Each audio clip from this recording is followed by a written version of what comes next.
Hi there, and in this tutorial we're just going to have a look at some basic world building here. So I've just got my default world here, and what I'm going to do is I'm just going to expand it, and I'm just going to show you some of the design features in here.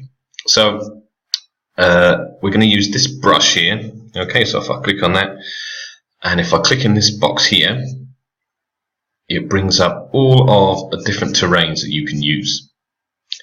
So what I'm going to do here is I'm just going to click on this kind of purpley environment here, and if I hover over, you'll see that my brush is big and square. Now you can change the size of your brush by using the left and right arrows. So left makes it smaller and right makes it a lot bigger. So what I'm just going to do here is I'm just going to draw just around the outside of my green terrain here.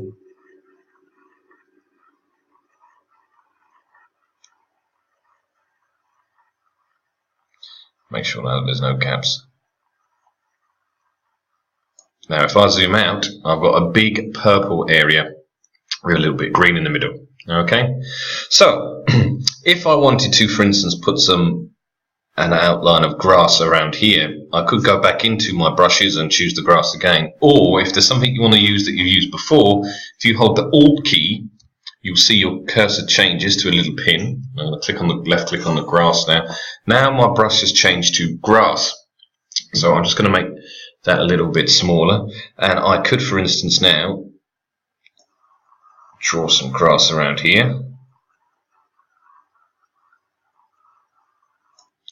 Okay. And the next thing I'm going to do now is I'm just going to show you the other size brushes. So if I click on the brushes here, so this is my square brush, what I'm using at the moment. This is a circular brush, and this is a linear square brush and a linear round brush. So what does that mean? So if I click on my linear hard round brush, for instance, I'm going to increase its size. What this allows me to do, and this is really good for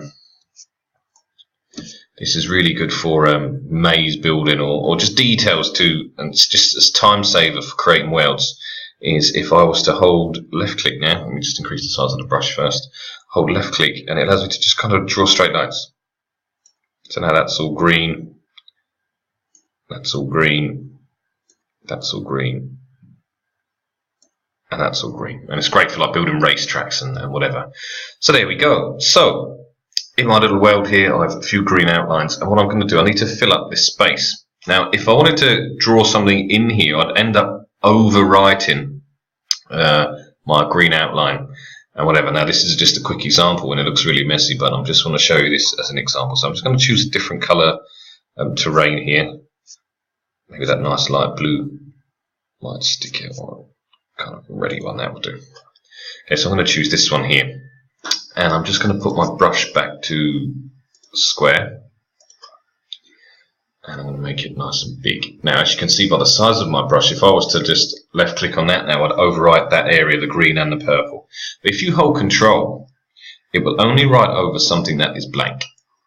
And you'll see now that I'm not overwriting anything, and that's what Control does. And it's a brilliant tool. Okay. So they're your basic creation tools. I hold the space bar now, which will allow me to navigate and rotate around. So there's my basic world with different terrains and stuff like that. Now students that are into Minecraft are going to absolutely love this. Okay, so there is my basic world.